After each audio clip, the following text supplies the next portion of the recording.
I pledge allegiance to the flag of the United States of America and to the republic for which it stands, one nation, under God, indivisible, with liberty and justice for all.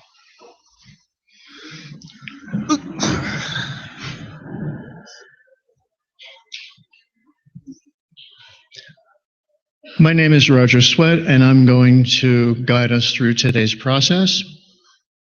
This is an exciting moment in SaddleBrooke's evolution as we prepare for the election and the transition process.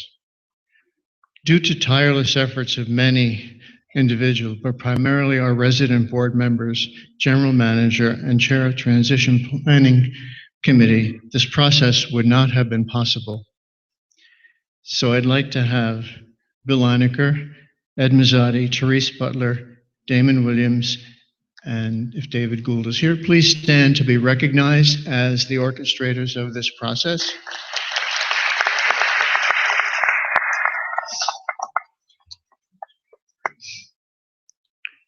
This town hall is designed for you to meet the 8 candidates in the selection. And in alphabetical order, the candidates are Diane Ashby, Peter Campbell, Mike Collins, Judy Cummings, Vince Guzdowski, Bob Kolenda, Jack Reesing, and Bill Webster.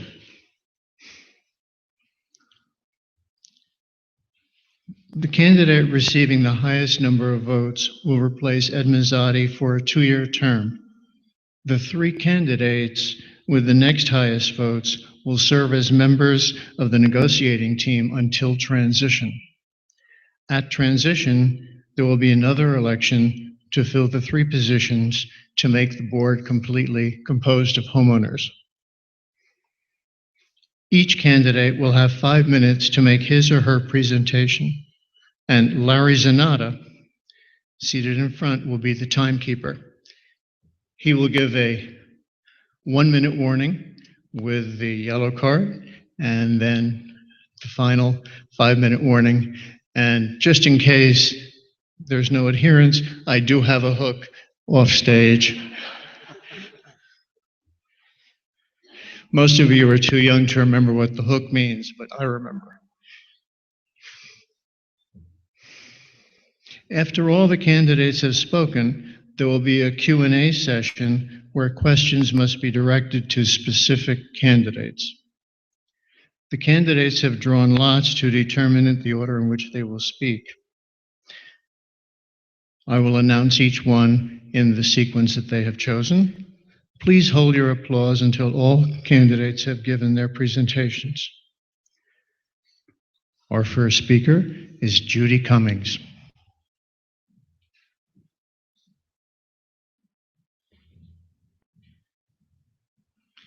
Thank you, Roger. Good morning, and thank you all for coming. As I look around at my fellow candidates for the board, I see a group that has a lot of experience in management and leadership. And I think we're very lucky to have these candidates running for the board. You've got some excellent choices to make.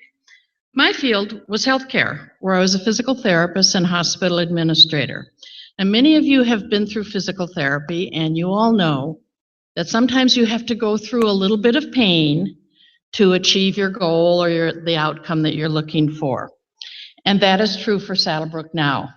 We must go through some painful decision-making in the next several months to a year to achieve the goal of becoming an independent and self-governing community. But this is also our opportunity to become more than we've ever been before. My husband Phil and I moved to SaddleBrooke in 2006. We moved into Unit 47 and have been active ever since. I'm not going to recite all of the committee work I've done and the organizations I've been part of. You can read that in my bio.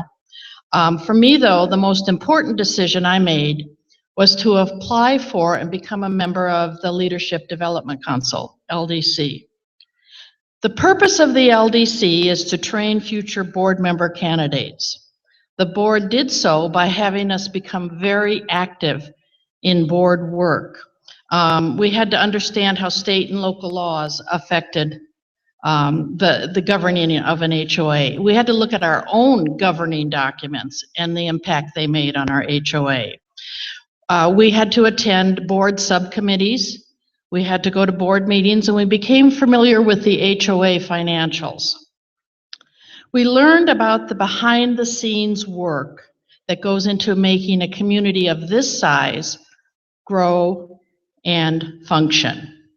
Having served with the LDC has afforded me a sound education in the business of the HOA and the responsibilities that go along with it.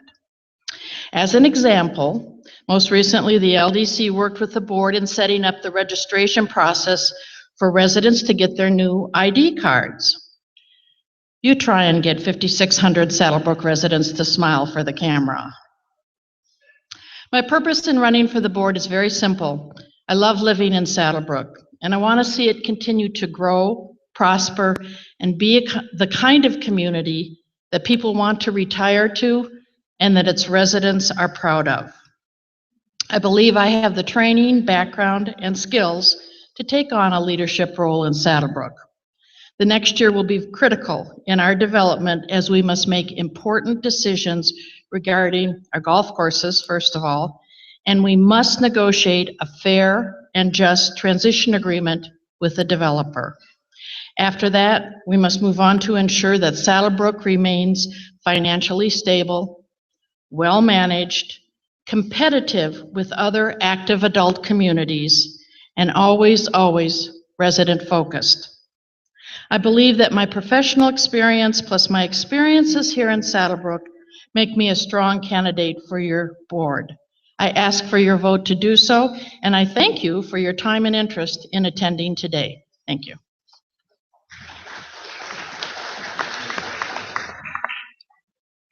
Our next candidate, Bill Webster.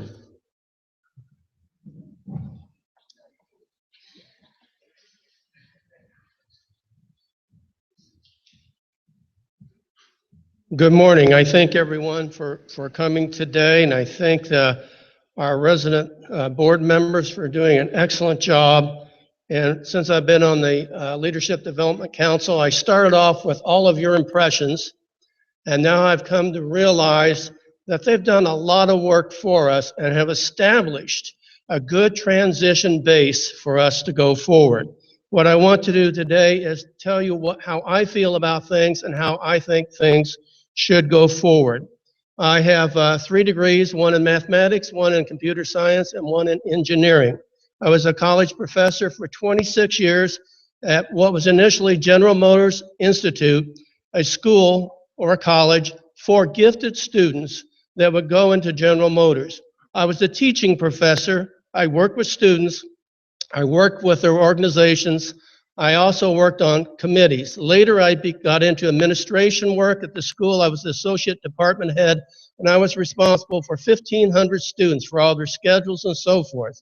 I was responsible for a change in our curriculum, and that change was everything. So those of you who were in school, high school, whatever, think of one day they changed everything, the times in class, your curriculum, everything, immediately. I did that. I computerized everything, and because I knew faculty, I made our department write a contract with each student who signed it, because other departments started adding to their students. We had to go through things about accreditation. I had to satisfy all of those things. I worked on the faculty senate. I was congratulated by one of the members of our faculty that I really admired, and he said I had done one of the best jobs because I got some things done with the faculty and also with the administration. I've been on boards for volunteer organizations, and now think about it. I've worked with volunteers successfully and with tenured faculty successfully. I'm sure I can work with our board. I like to be a team player. I like to work, give my opinions on things. And once a decision is made, I work hard for that decision. One of the things I want to talk about is going forward. We have to negotiate, and as Judy really well put it, we have to come up with a good solution that satisfies both the developer and our interest. And I'm pretty good at working at those things. I tend to outthink people. I tend to get far ahead, and that's one of my weaknesses is I start talking like a half hour ahead of the meeting, and people have to catch up. So I have to be careful about that. I really want to be on the board because I'm interested in SaddleBrooke. And I look at SaddleBrooke as being like a cruise line. On a cruise line, you have the ship that you ride on, and that has to be perfect, at least if you're on a good quality cruise ship. They have to be prepared for everything. And I believe that our transition people in the past and now have done a good job preparing for it. Where I think our weakness is in the cruise industry. They're known for their service. I think we have a weakness there, and that's what I want to work on the service area. Another area that I look at is if you go to Costco, many of us have a card there, but in the Wall Street Journal, the business plan they stated for Costco was simple. Their stores would operate at no profit. And I said, that can't be. And then I read on and realized that all those memberships that we were buying, all right, was how they made their profit. So therefore, what do? We have our dues, and then we have our amenities. And so what I'm saying is I look at that as being the way to go. One of the last things I want to mention to you is you probably haven't heard of Aubrey de Grey, who founded the Methuselah Foundation. He believes that the first person to live 1,000 years is alive today. I don't believe that anyone here qualifies. And so what I'm saying is our time is short. We need good service and our amenities. We need to have a good experience here. And also to market SaddleBrooke, the best way to market is word of mouth. And that's when the people in SaddleBrooke are very happy. I thank you very much.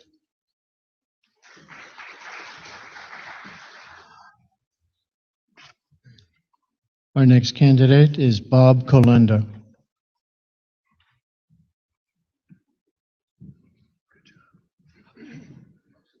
Good morning, and thank you all for being here. Let me begin with a review of my SaddleBrooke involvement. I was elected to the STPO board in 2011 and have been president of the board since 2012. I was a member of the Strategic Planning Task Force, playing an integral role in the development of SaddleBrooke's first strategic plan. Like the others, I'm a member of the Leadership Development Council, and as such, we meet regularly with the HOA2 board members and with the community management to discuss governance issues. I was also a facilitator of the Space Utilization Focus Group several years ago, and from those groups, we garnered much valuable information that was then used to help develop our strategic plan. I'm also a member of the Hiking Club and a past vice president. And finally, I regularly attend both the Finance Committee and the Facilities Committee meeting to stay abreast of issues in those two arenas. I was a career teacher, and during my teaching career, I quickly learned how to multitask, critically think, and problem solve. An excellent teacher has to be able to monitor and adjust their tactics, make split decisions based on real-time feedback, and possess excellent people skills. Consensus building and organizational skills are also paramount to success.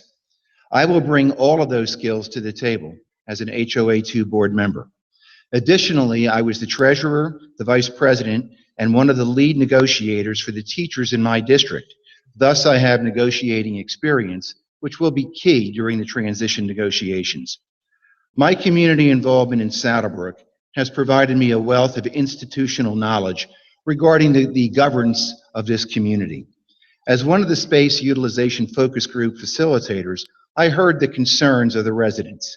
We desperately need more space for meetings, more space for dance groups, more space for group exercise activities, spinning classes, and pickleball, just to mention a few. As a member of the HOA2 board, I would work creatively to find space to meet our growing needs or convert existing rooms into multi-purpose facilities. It would also involve investigating the feasibility of acquiring land adjacent to SaddleBrooke. Here are some of my concerns. Subsidies for food and beverage and fitness remain problematic. The F&B study included a comprehensive review of all facets of our restaurants. Critical areas of concern include the hours of operation and the subsequent staffing, hiring an F&B director, the establishment of internal control mechanisms, staff training, sales and marketing, and product and portion size consistency. Once all of the particulars of that report are given to us, the residents, the board, and with your help, we can make decisions that will determine the direction those restaurants take. The sale of both the Preserve and the Mountain View golf courses is also imminent. To purchase or not purchase a golf course or two is a very emotional issue, or certainly can be. But any decision made by the residents should be data-driven, like any smart business decision. Sometime this winter, the Golf Task Force will hold a town hall meeting and present their findings to the residents at large. We can then, based on that data, make a decision best for all of SaddleBrooke. Like the current HOA2 board has stated many times, I too believe the decision best rests with a community vote and not a board decision. As a regular attendee of the Finance Committee meetings, I have a very good understanding of where this community stands financially. Our reserve fund at almost $6 million is adequate according to industry standards.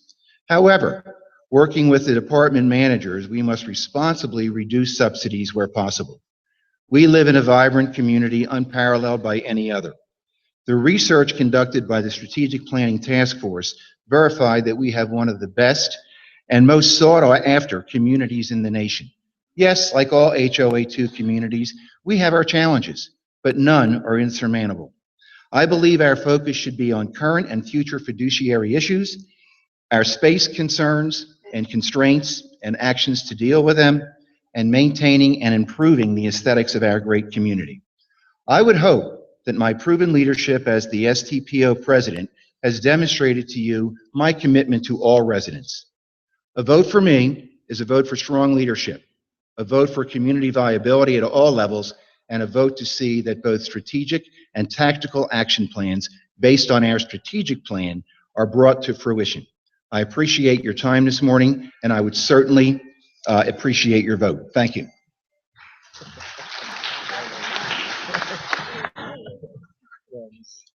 Our next candidate is Vince Guzdowski.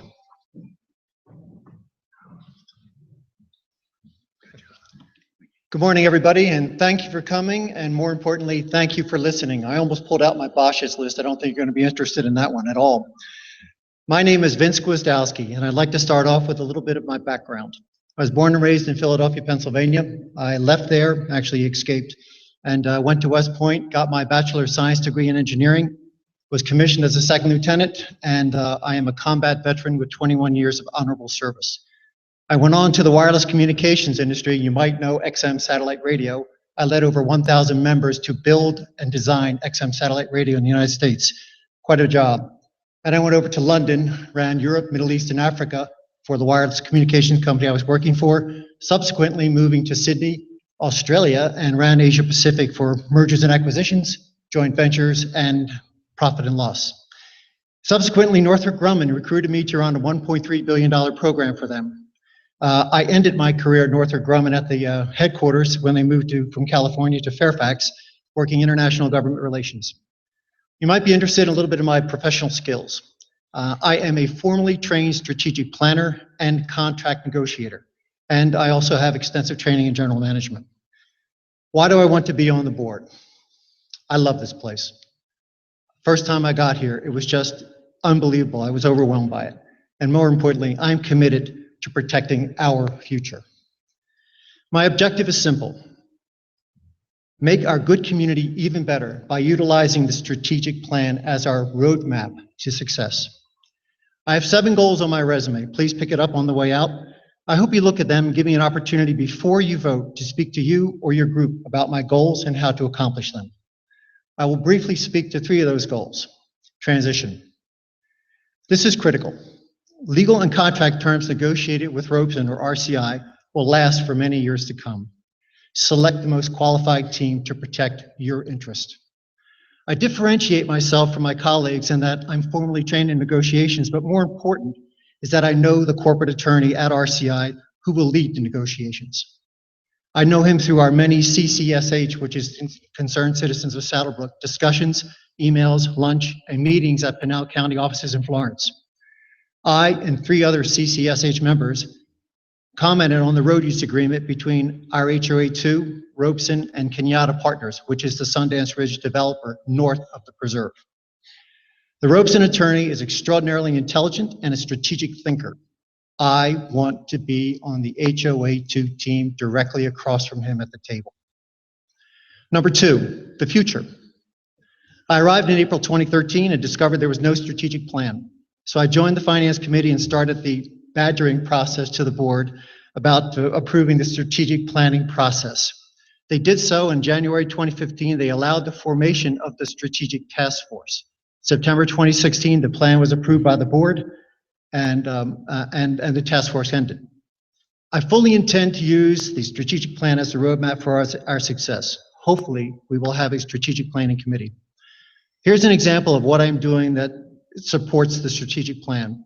Myself and 1 other resident have spent about 12 months developing a concept plan and researching how to best move forward to acquire or lease state trust land. Knowing the process is one matter, but knowing the people who support the process and who make decisions is extremely important. We have met with the key leadership of Pinal County and have their support when we move forward. I've also met the decision maker, Ms. Lisa Atkins, who leads the organization that deals with the state trust.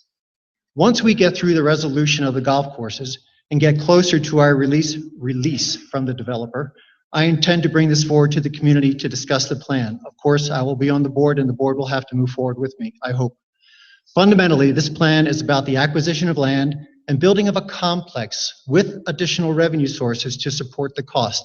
This is exactly what you asked for in the strategic plan survey. Number 3, your voice. In my recent conversations with residents, clubs, and activities, it is clear to me you want more inclusiveness in the decision process affecting our active lifestyle. I'm going to propose a club council or a club committee directly reporting to the board. In summary, I have been working on our behalf for over 3 years, and I want to continue for the next 2 years as your HOA2 resident board member. There's still time to meet and discuss my goals in detail. If you'd like to do so, please contact me. Again, I am Vince Guzdowski, and I'm asking for your vote. Thank you for your attention.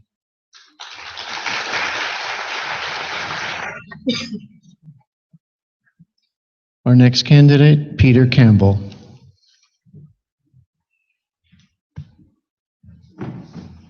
Thank you. Thank you all for coming. I wasn't originally thinking of running for the board, and then this process morphed into producing a transition negotiating team. And at that point, I thought my prior experience would be relevant to this. Immediately prior to coming to SaddleBrooke in 2011, I was on the board of a very similar community to this in North Myrtle Beach. Some of you golfers might know it. It's called Barefoot Resort. And as a member of that board, we successfully negotiated its transition from a developer in the same kind of way that we're doing. That developer was Centex. So I thought that experience would be very relevant to bring to this team that we're electing right now. The last job I had before retiring was as Chief Technology Officer for the world's leading producer of rare earth magnetic materials. Sounds a little esoteric, but they're used extensively in computer disk drives, consumer products, and drives for electric and hybrid vehicles. In that role, I negotiated patent licensing and enforcement agreements worldwide.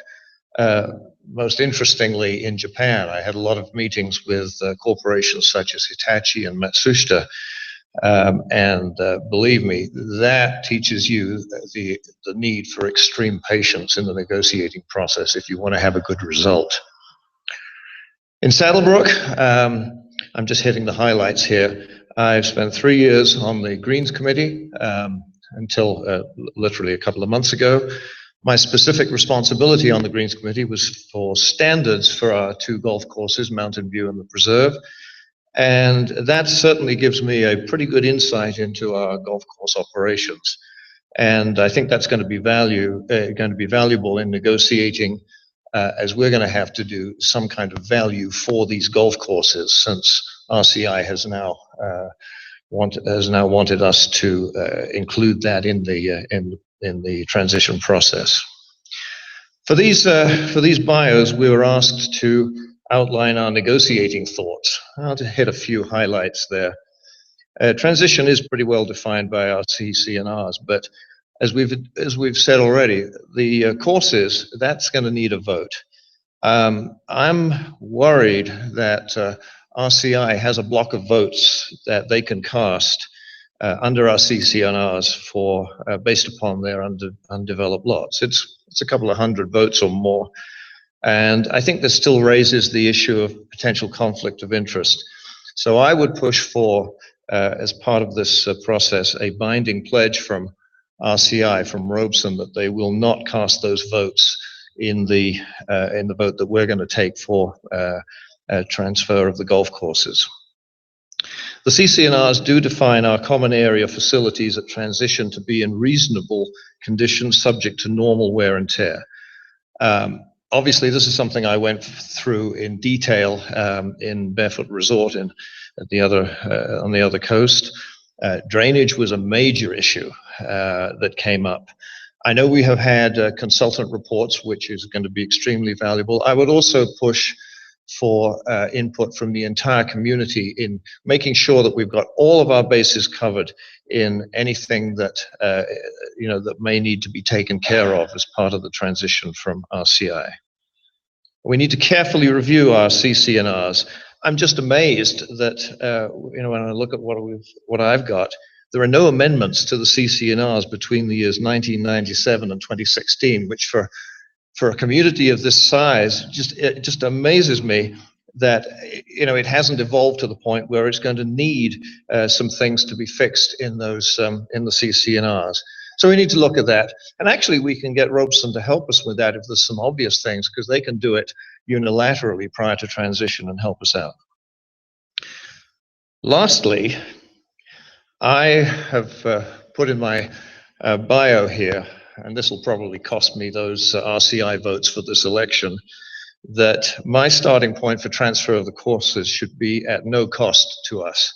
I believe there will be obviously operating savings that RCI will have going forward. And I also believe, and I'm not sure exactly what it's going to amount to, they will need some post-transition help from us to market all of these lots that they still have to develop here. I had a very similar situation in Barefoot. Over there, we had an Atlantic Beach beachfront property, and it was valued at $2 million. I got it reduced to zero in consideration for the developers' enduring interest in the community. Thank you again for your attention. I do hope you give me an opportunity to bring that experience to the transition team.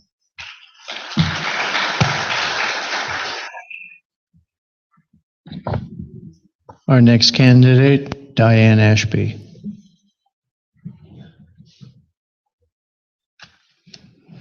Hello, everyone. About 12 years ago, my husband and Jack Lockman and I moved here to SaddleBrooke. 6 years ago, we moved here permanently when I retired from my position as vice president at Illinois State University. On April 30th and May 1st, we were in the car and on our way to SaddleBrooke. We couldn't wait to be here because when we had bought our house, we were thrilled after researching lots of communities in the Southwest to find SaddleBrooke as a place to live. Not only because of its beauty, but also because when we looked around, there were more healthy, active, socially and physically active people here over 50 years of age than we saw in any of the other communities that we visited. And we came back 3 times to make sure that wasn't an anomaly, to make sure that it was true. Now, in my career, I spent a lot of time taking over the leadership of organizations that were struggling and trying to turn them into organizations that reached for a mission that was beyond what they'd ever imagined before, that were responsive to their constituents, and that were wonderful places to work. When I moved here, I was done working 50, 60, 70, 80 hours a week. but I did still want to be involved. So I was thrilled when I was selected as a member of the SaddleBrooke External Affairs and Information Commission, which is a wonderful place to learn about and meet the people and make the relationships of all the entities that impact, external entities that impact our life in SaddleBrooke. And it was a wonderful learning experience and a wonderful networking experience. Since then, I've worked on the Transition Planning Committee, I've worked on the Strategic Planning Team, and I'm a member of the Leadership Development Council, which works with our resident board members. Now, there are many critical issues that are facing SaddleBrooke right now, including sound financial planning and management. I am dedicated to implementing that strategic plan. There's some things in it that can be done fairly quickly by this board, by the next board. There's some things like Vince referred to that are kind of out there and are big thinking things. Some of those things will happen. Some of those things may have to be changed. But what it represents for us is some thinking that will make us unique and different. And that's really important. And I'm going to talk more about that in a minute. Our two most critical issues are transition and competitiveness in the growing market of adult active communities. I'm going to start with transition. We're fortunate. A great deal of groundwork has already been done to get us ready for transition. We've had a great transition planning group. Under great leadership, we have a wonderful and very dense transition document on the website. I hope you'll take a look at that, as well as look on the website for the strategic plan. We've had over 9 years of planning for transition. We've had lots and lots of research that's been done about our drainage, about our properties, about our roads, and we've had extensively good financial planning. All of this, and we've also looked at the other ropes and communities that have transitioned. All of this puts us in better stead than any of the other ropes and communities that have transitioned. We're more prepared to negotiate on our behalf and advocate on our behalf than any other community has been. My roles as Dean of the College of Education at Illinois State, one of the largest in the nation, and as Vice President for Finance and Planning at that same institution have given me a lot of experience in negotiating and in contract work. And I'll be proud to be a member of that transition planning team. The second thing we really have to watch for and figure out is marketing of SaddleBrooke in this growing and competitive market of over 55 communities. And our number one competition is right down the road, right over the hill, 4 miles away, being built by the same guy who built us. He knows our strengths, he knows our weaknesses, and he knows how to use them. Foremost is the marketing. We need to market ourselves, have a better than ever marketing plan, and we need to also make sure that our facilities, our community are better than any other in the country. I've looked at benchmarking of other institutions, other organizations. Right now, we're really, really good. We don't stand out. And we have to leverage a relationship between our clubs and our organizations and our governance in order, when people get over that hill, to keep them here, to buy the homes here, and not 4 miles down the road. I'm energetic, I'm social, I'm prepared, I've done my homework, and I believe in using data to make decisions. I'll work really hard on behalf of our community. Thank you.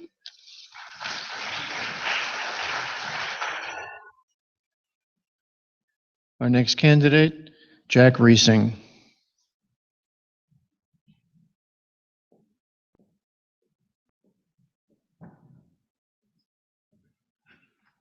Thank you, Bill, and thank you, people, for coming and for demonstrating your involvement in this process. This is very, very impressive. You know, I also want to thank and congratulate the other members of the candidates. As I read through the bios, as I'm sure you are doing, it's pretty impressive, and I think our HOA too is going to be well served by whoever is elected. I'd like to share with you some of my background that's mentioned in the bio, also some of the priorities that I think are important, as well as some of the concerns that I have. I'm a Midwesterner, at least until the year 2000, when we moved to Tucson, and then ultimately to SaddleBrooke in 2007. I hold a BS in Business and Economics and an MBA from Rockford College, now called Rockford University, a small private school in Rockford, Illinois. Born and raised there. I've had a human resources career my entire career. A lot of it has been spent in labor relations.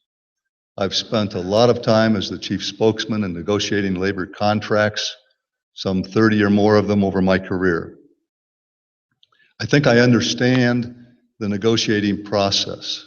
I think that's important at this time. I've also, as a human resource management person, been responsible for leadership development, communications, compensation, training, safety, a lot of different functions that go with the human resource process. I've held positions that range from, a beginning staff assistant to a corporate vice president during my career. I've worked for companies that include Borg Warner Corporation, A.O. Smith, water heaters if you know them, but I was in the automotive part of the business. And I retired from UPS in 2010. I'd like to say that I have no HOA2 board or committee experience, none. And I'm not sure in this society and this day and age that that's good or bad. I really am not sure. But I can tell you that I would come to this opportunity with a fresh perspective. And I think the courage to say no when it's appropriate to say no, and stand up for what my priorities would be. Until recently, I served as an outside services ranger at our SaddleBrooke golf courses, along with Phil Cummings, who I see over there. And I think, well, that is something that I really thoroughly enjoyed. I think it also helps you understand a little bit about what happens and how golf courses have to be administered. Yeah, I certainly don't have an in-depth understanding of that, but I have a superficial understanding. I think that's important. I was at our prior residence, which was the Fairfield Sabino Canyon subdivision. I was the president of that HOA, and I negotiated along with our team members the transition from the owners to homeowner control. And I think that was a much less complicated situation, much smaller HOA than this one is, certainly. But again, I think the experience is appropriate. As far as my priorities, I think that certainly the number one is to maintain our reputation as a high quality adult community. This is a great one, and we want to keep it that way. Certainly want to focus on controlling costs. I think we want to assure that the golf course purchases, if they take place for both long and short term, will be profitable or break even, at least, in terms of the financials. And I think we want to be responsive to homeowners' concerns, but be willing to vote against expenses that are not self-sustaining in most cases. By the way, I'd like to say that I really respect the efforts of the current board. They've done, as far as I can tell, an outstanding job. But along with that, you still have concerns about increasing dues that exceed 5% since 2007. Maybe it's necessary. It certainly is frustrating to see that happen every year and year after year. And especially when it's beyond the average of the many organizations. And that's about all I can say at this point, because I'm going to be called off the stage, but I would request your vote and I would appreciate it. Thank you.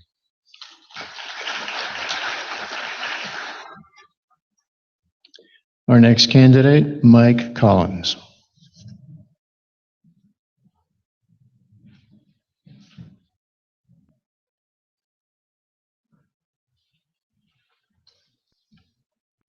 I was the last one here today at the pre-meeting to decide the order of when we're going to appear, and they claim it's not a coincidence that I got number 8, but here I am.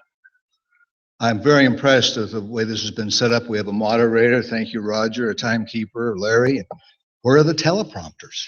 We've got to get this thing upgraded a bit. I want to tell you something about my background, my professional background before I got here, and then what I've done since I've been here. I have an MBA in finance. I was on a Navy scholarship, so I served 5 years after I got my a bachelor's degree and then went back for my MBA. I worked most of my time in the forest products and ship construction industry up in the Pacific Northwest. In fact, it's no surprise I got out of graduate school and went right to work for Weyerhaeuser, who was the largest timber company in the Northwest at that time. I spent most of my time in financial positions. I went through manager of accounting, I was controller, group controller, corporate treasurer, chief financial officer, member of executive committee. So I ran the whole gamut of positions, but most of the time being in accounting and finance. I've been through multiple mergers, acquisitions, and dispositions, several conversions of systems like we're going to be going through now with hardware and software, set up a lot of operating statements and various reporting systems, negotiated multiple million-dollar banking agreements, and oversaw preparation negotiations of $80 million of change orders. So I've run the whole gamut in terms of management responsibilities. I came down here after being in a small community up in Washington. I was in a community that had a fairly large park and recreation district, and I thought that'd be a nice place to work. And naively, I thought my forest products background would help because of the parks. Well, it turns out Parks and Rec's a lot more than just parks in a small community. So I ran for the board, and I was treasurer for a year and chairman for 2 years. That was a really positive experience, probably as good of experience or better than a lot of what I experienced when I was working, and I enjoyed it a lot. So I came down here 6 years ago and thought, I'd like to do some more of the same. And I heard about this thing called Leadership Development Council, so I applied for it. And the then president at that time, Mr. Einecker, told me, you really need to get some more experience in the community. And with my background, he obviously said, check out the finance committee, which I did. And I've been there now for 6 years. I was chairman for 3 years. I've been through the budget cycle 6 times. I've been through 2 of reserve studies, pretty well in the gamut of what you can do here financially. I was also the chairman of the Transition Finance Subcommittee.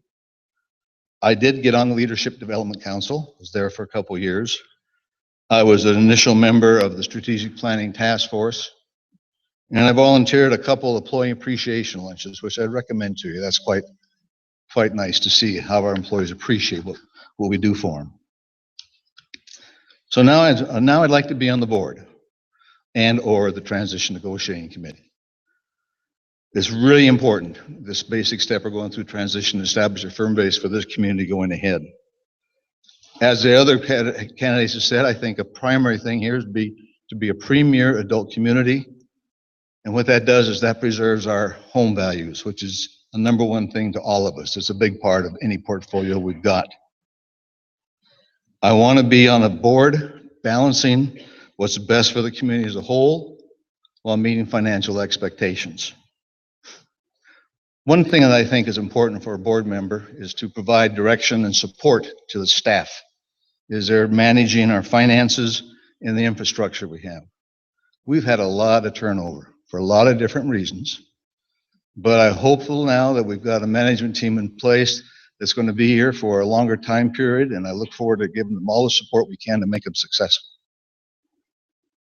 I want to develop a high level of communication and responsiveness between the board and you, committees and activities. I think our board has worked real hard to communicate as much as they can, but I do think there's some more room for improvement.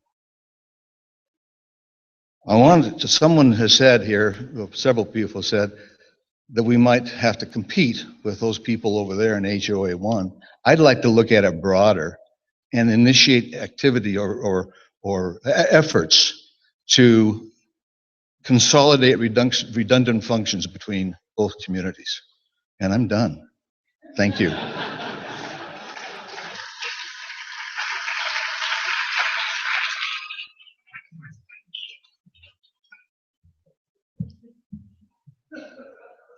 Or else can you have fun?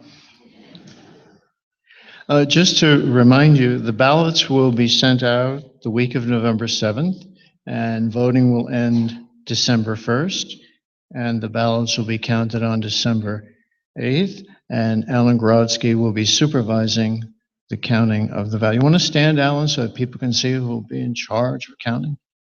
Alan Grodzki. We will now entertain questions for the candidates. Questions must be directed to a specific candidate. The candidates will have a maximum of 2 minutes to respond to each question, and Larry will still be timing, and the hook is still over here. Please wait for a microphone before asking your question. That way everyone will get a chance to hear. And today we are putting to work our board president and our senior vice president as the staffers of the microphone. And the first question over here. Excuse me, Ron Betchke, Unit 42. The question is directed to Mike Collins. We went to the budget meeting the other day, and they discussed plans for the Mesquite building. And one of the things they discussed was a grab-and-go breakfast. And at the same time, they said that they're not closing the breakfast down here at the bistro, even though that was the reason cited for huge losses. What is your position on this? My position, is this on here? Okay, okay. First of all, I respect that the board has got to make those kinds of decisions. They get input from a lot of people, but they're the ones who ultimately make the decision. I personally liked the Mesquite. I think that we need to have different operating hours in the bistro. I think the concept of the bistro being 3 meals a day, 7 days a week, is pretty hard to be able to staff for that and do it efficiently. But again, I defer to the board. That's their decision to be made with input from all of us.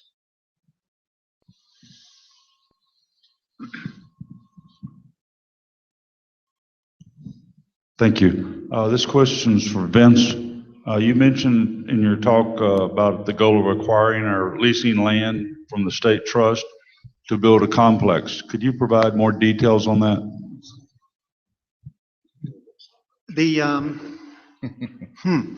Yes, I can. I'll try.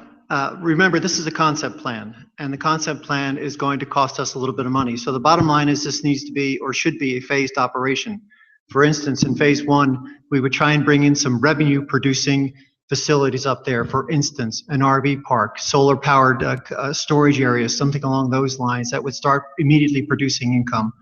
We also need to look at how are we going to build the facility? This means we need to look at resident input on the size of the facility, indoor pickleball courts. Of course, there's a huge demand for that. What other things do we need to do? Dancing facilities, meeting rooms, potential conference rooms. These are in the concept plan. Once again, the concept plan is going to be developed. I want everyone to understand, though, it is the state's final decision on whether we lease or buy the land. The state has the final shot, and it takes about 9 months to go through the process. It'll cost us about $28,000 to $32,000 to do the initial surveys and do the application when we decide to move forward. Is that good enough, or would you like some more?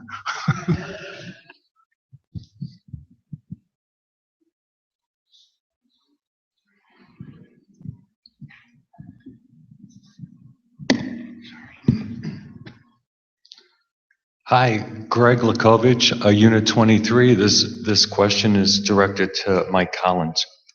The last bullet point on your bio states striving for a consolidation of redundant functions between the two associations.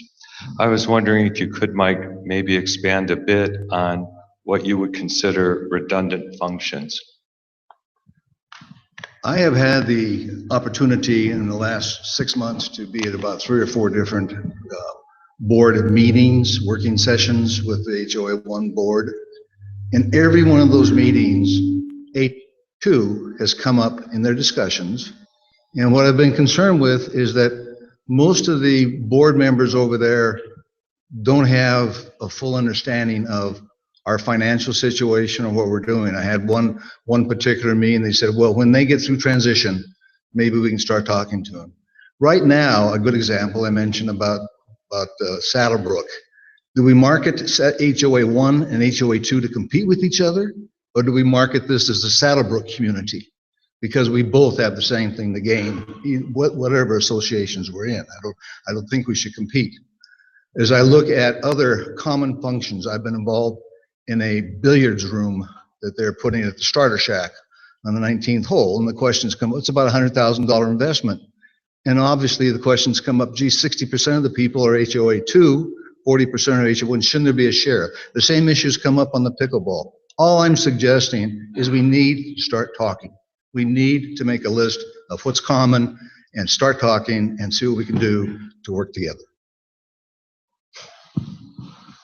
There's a question back there.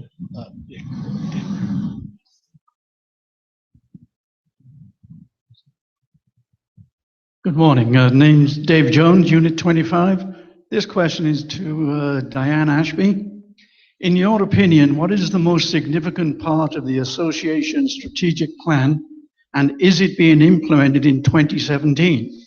If not, how will you make this happen if you are elected to the HOA2 board? Thank you. Thanks. In full disclosure, I had the opportunity to work first under the leadership of David working on the strategic plan, and second, done the takeover chairing it when he had to move on to other things. I'm dedicated to the strategic plan.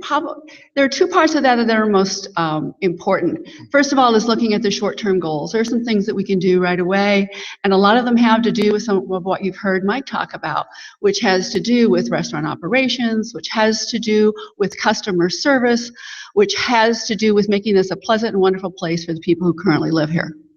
The second are the longer range plans. Some of them are the kind of out-of-the-box things that Vince has talked about. Some of them have to do with that strategic marketing, and that includes we need to get together with HOA1.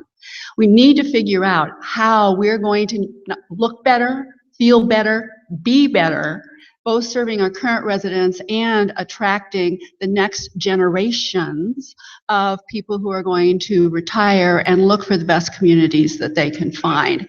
And so looking down the road at our facilities, at our grounds, at our collaborations, both within, which has to do with working with our clubs and organizations to market who we are and making sure they have the facilities that bring in that next generation of buyers. And collaborating across the two HOAs is going to be incredibly important to us. The back.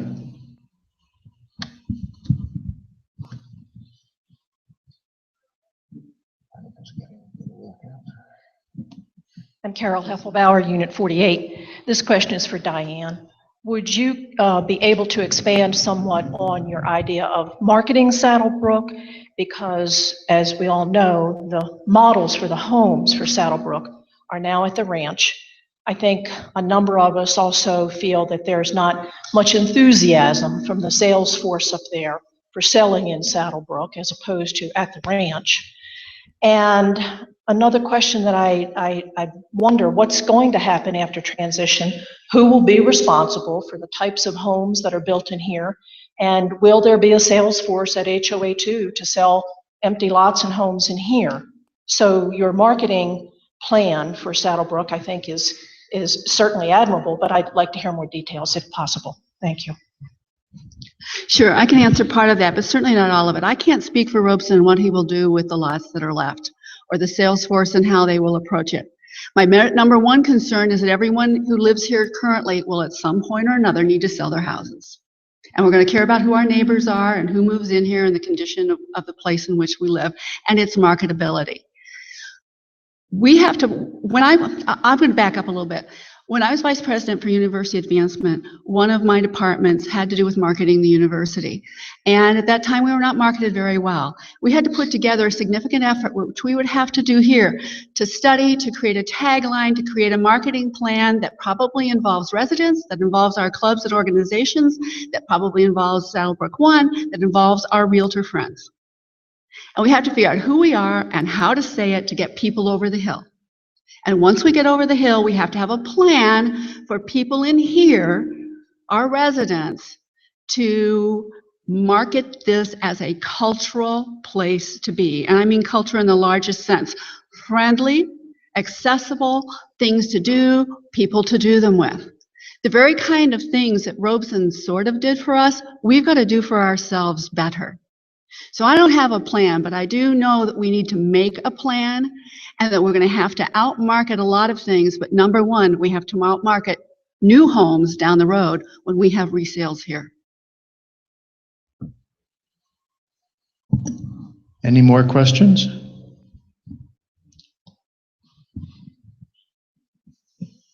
This is a question for Vince. You've talked about the need for land.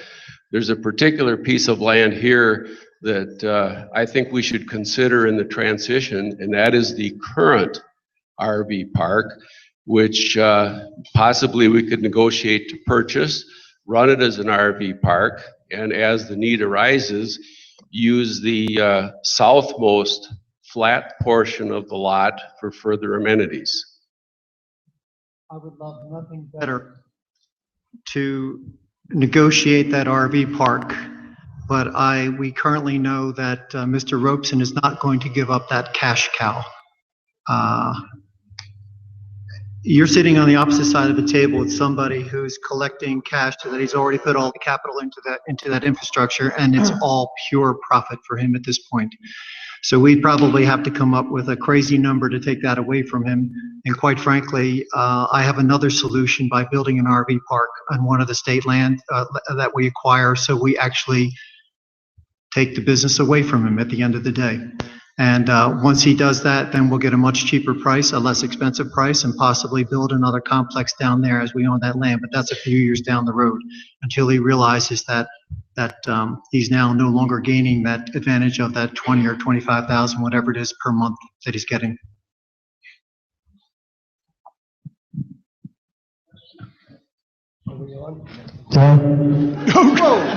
Sorry. Question for Vince. Looking at your goals here, one of your goals is to set homeowners' fees at or below the inflation rate. I think what you mean is set increases at or below the inflation rate. I'll take it that way. It's a little bit of semantics, but yes. Yeah. Okay. And then another goal, and you've discussed this quite a bit in the last few minutes, is to expand space and amenities. Those two seem to be inconsistent. How do you expect to accomplish both of those? I don't think they're inconsistent at all because it's all about good governance. It's about operational management, ensuring that our expenses are in line with our expectations. It's about building additional revenue resources to cover the cost of building the facility in a phased manner.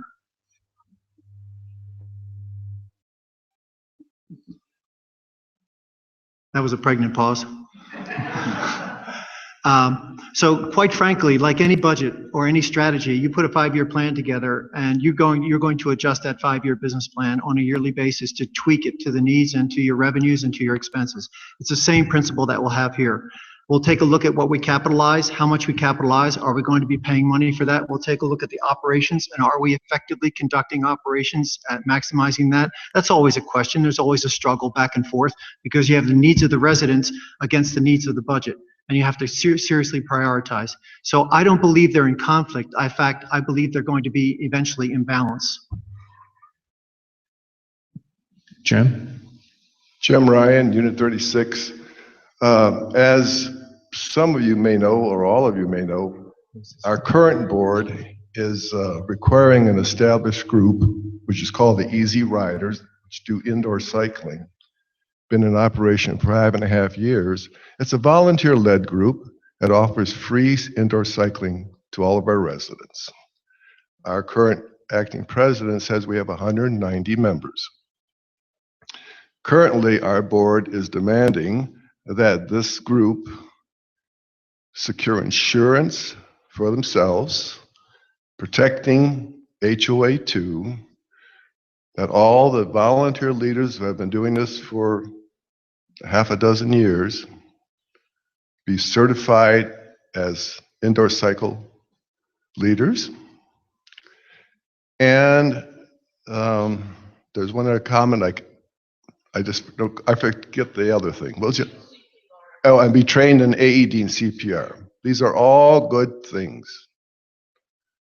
Now, that being a fact, should those same things, the AED, CPR, the insurance, and the certification, be applied to various other volunteer-led groups in our community, such as silversmiths. There's a certification to be a silversmith, and they use blowtorches in their place, such as wood carving, which uses dangerous tools. Should there be a certified instructor at their place, and also have these various volunteer groups be certified as AED CPR instructors and carry insurance for that reason? And I'll direct my question to Mr. Kolenda. Because your question has certain legal implications, I would suggest that before the board make a decision about that, we would have to seek legal advice. Your question is a very good question, and it appears as if it's a very broad question, particularly if you would like to expand those requirements to other community clubs or organizations. So I am not a lawyer. I won't pretend to be a lawyer, but I would certainly seek legal advice regarding that issue. Maud Ruffin, Unit 49. This is a question for Vince. I would like to have your thoughts on future or down the road collaboration or cooperation with SaddleBrooke Ranch. I totally support the efforts of Diane mentioning about more collaboration and supporting each other for our growth and our image with HOA1. But what has not been mentioned what has been mentioned is competition with SaddleBrooke Ranch. I'd like to know, in view of your association with RCI's corporate attorney and your knowledge of this particular lawyer, what you see down the road as far as cooperation in terms of whether it be uses of facilities as well as memberships for our clubs and having SaddleBrooke ranch residents being members of our club, as well as us being members of their club, the use of facilities and other such both conflicting as well as cooperation elements. Let me see if I can answer that. As you know, we have a reciprocal agreement with SaddleBrooke Ranch. In fact, we have two reciprocal agreements. One is specifically for pickleball, and the other is for the general facilities use. I think the prime driver of all this is going to be the residents yourselves. How do you do this? More than likely, you're going to end up doing this strategically and tactically through your relationships in your clubs and activities. As your clubs begin to coalesce and merge together, there becomes more power with that voice. Mr. Robeson, at this point in time, he has a lot of money invested in that land, and he doesn't have that same amount of money invested in HOA2. He's got to turn that property over very quickly, as fast as he possibly can, in order to recover his capital that he's sunk into this. So he does not have a huge amount of interest to support much unless it's going to directly benefit him. And I'll give you an example. I think it was recently, someone told me, I may be wrong, please correct me if I am, but they now have a pickleball, Robeson Pickleball Association, where all three of them are coming together. A very good move on his part from a sales and marketing standpoint, because it's going to be housed at the ranch, which means word spreads through the community, through pickleball, through the three communities, and people grow that way.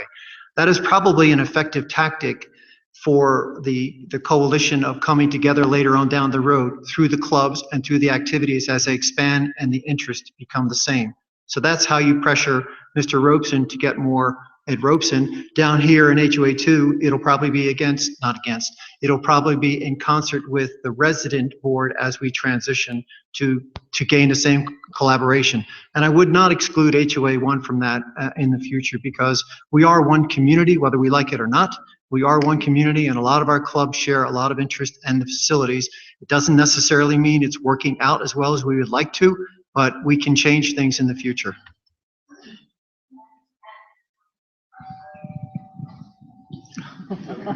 That was Avon calling.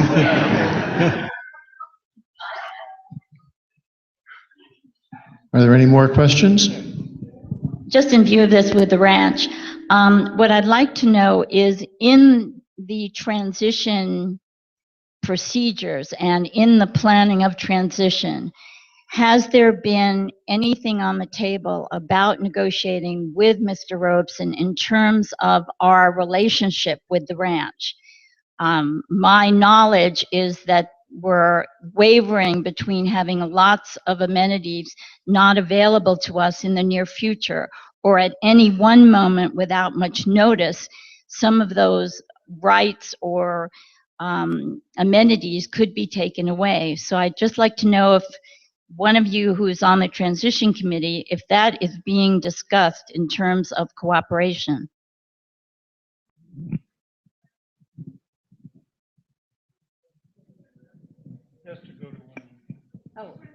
Current board policy, you probably have to ask current board.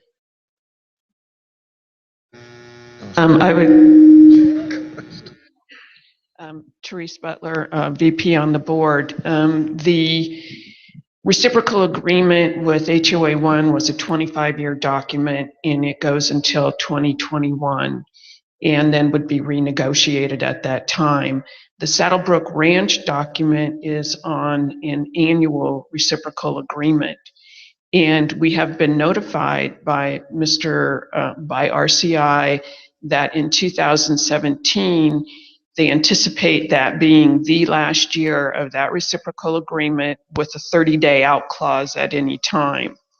From the perspective of homeowners, I think if you are not happy about that, then it is probably, as Vince was saying, through clubs and organizations that would drive anything being different. You have to understand, though, the only reason Mr. Robeson puts reciprocal agreements in place is because as he's starting a brand new community and doesn't have all the amenities built out at that community, he's got to offer them those amenities somewhere else. And so that's why when HOA1 became independent and he was just starting to build HOA2, why there was this agreement. And the only reason he has an agreement with us for the ranch was simply because he had no amenities there. And by the end of 2017, he will have all of his amenities, including a brand new clubhouse and a brand new restaurant. Whether we have any leverage I don't know whether we have any leverage there. It is not an item for discussion right now as we're going over transition items. Are there any more questions? Jim Ryan, Unit 36 again. The question I raised previously that I asked Mr. Kolenda to respond to, basically he said he would consult a lawyer concerning the equity of having the various groups that exist here be certified and AED trained, et cetera, et cetera. And Bob's answer was basically he would consult with a lawyer. Is there any other group member up there, any candidate, who would like to respond to that same question? Any one of the candidates choose to respond to that?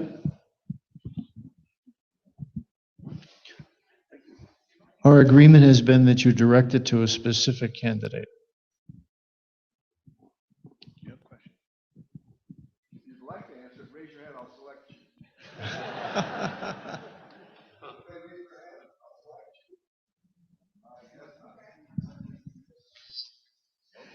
Next question. Okay, here's the deal.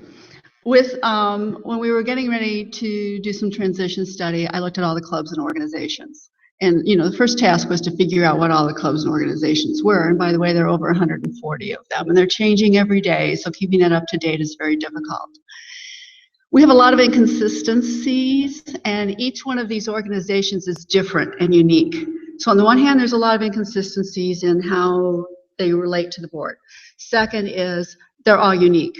Woodcutters and woodcrafters are very, very different than pickleball. I won't even pick on the bikers, I'll pick on pickleball. All different. And so they have a lot of different licensing agreements right now. And all of those came down from Robeson Corporation, which changed its mind all the time about what it wanted. At least in all the documents I reviewed, and I reviewed them all. This next board probably isn't going to have to be able to change a lot of that because it's still going to be a Robeson organization. It's going to be the next board. And at that time, the way in which governance interacts with all of our organizations, particularly those that use equipment and are on properties that are owned by what will then be HOA2 by the residents, need to be reviewed, and we need to start from scratch on policy and practice on how we do that. Are there any more questions?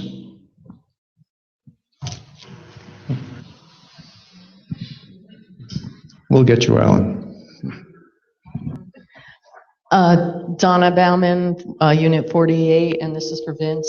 You talked about the state land. I really am not clear where the location of the particular state land that you're indicating that you would like to either lease or buy for the community.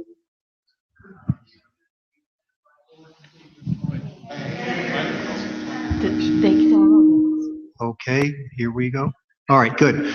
We've identified 4 contiguous parcels adjacent to HOA2 property. I'm not at liberty to tell you right now, but I will tell you it's right next to us. I'll just leave it at that. I'll give you one obvious spot.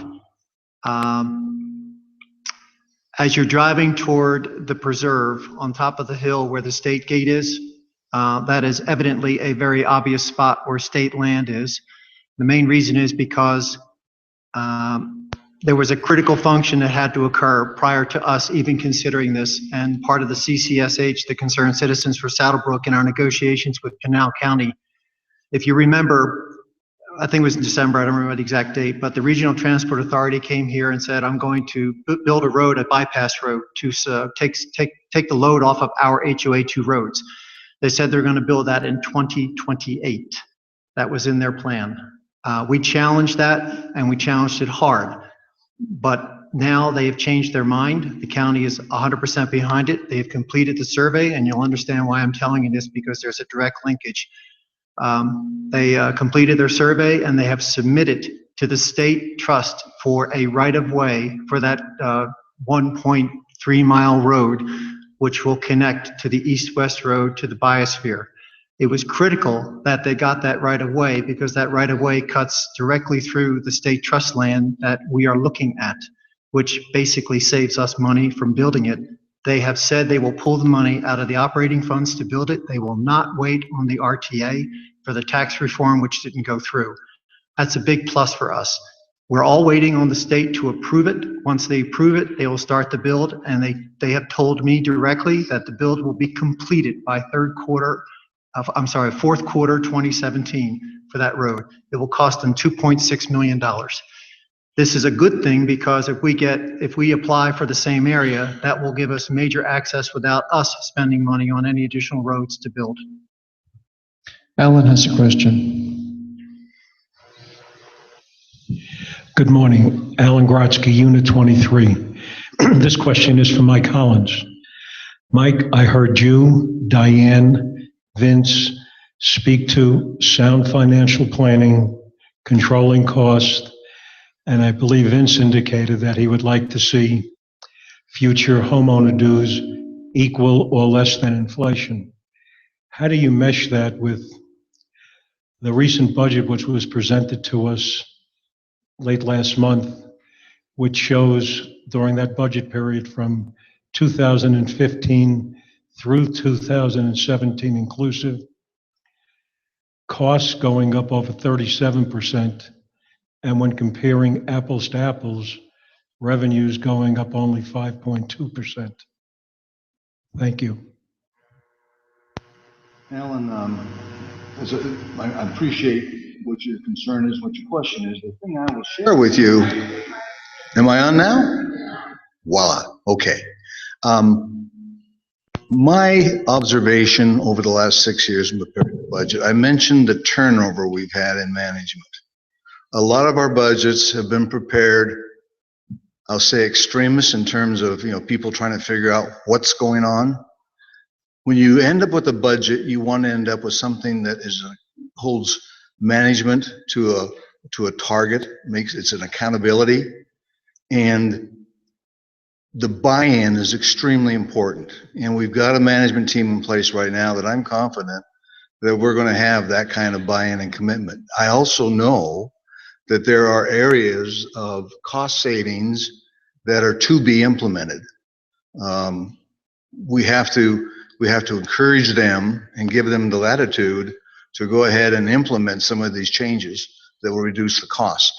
Costs themselves, just like we talked about food and beverage, it's been a concern of everybody, and the message has been very clear as to what expectations are going ahead. So I feel that we are now at a point with stability that we can have some cost savings and some improvement in that area. Does that help? I see no more questions. Oh, there's one back there, Bill.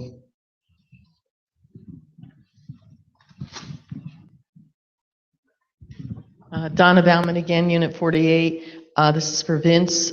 Is there any discussion or thought about our community eventually becoming gated and possibly Unit 1, Homeowners 1 and Homeowners 2 together becoming gated? There's always a possibility of becoming gated, but there's no current discussion to do that. We have, I don't even know the number, 17, 18 different entries somewhere along that line into our community, which would become extraordinarily difficult to gate it, not from a cost perspective. Yes, that would be expensive, but from a consultant or a contractor or trucking perspective for people to get through to certain gates at certain times, it would be very, very difficult. The only community that could currently be gated, and it's actually written into the CCRs, would be the units up at 42, 43, and 45. They're the only ones that could possibly be gated. But why do that? Because we're cutting our nose off to spite our face, because it's right next to HOA 1 and HOA 2, where it comes to a point where the outlet is, and I think it's Unit 43. So right now, there's not. Quite frankly, it doesn't make common sense to do so, and it would be an expense that we would have to bear ourselves and not have ropes and won't pick that tab up for gating our community. Seeing no more questions, we want to thank the candidates for their willingness to serve our community.